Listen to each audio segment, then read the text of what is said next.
মঙ্গলে হৈছে মোৰ একমাত্ৰ উদ্দেশ্য। বাৰু আপুনি কুশলে মোৰ ৰাজ্যৰ প্ৰজাজন সকলোৱে কৰিছেনে বাৰু শ্ৰী হৰি গুণানুকীৰ্ত?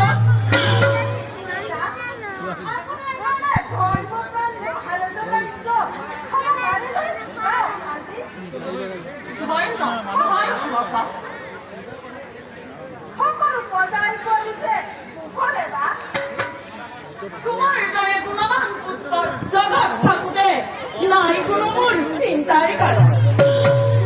তুমি হবা এই সিংহাসনৰ যোগ্য উত্তৰাধিকাৰী।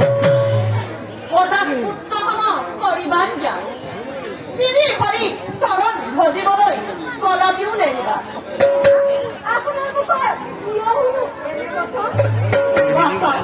এইটো সত্যৰ বচন।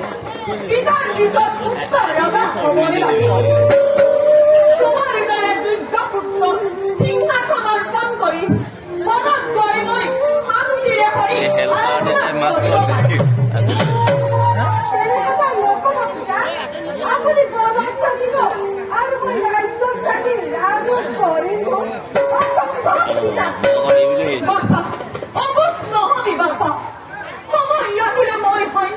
পালন কৰিবই লাগিব। বাৰু এই বিষয়ে আমি পিছত কৰিম আলোচনা। এতিয়া শ্ৰী হৰিক আৰাধনা কৰা মোৰ হৈছে সময়।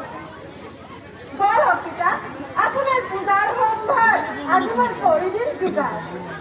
বল বাছা বল।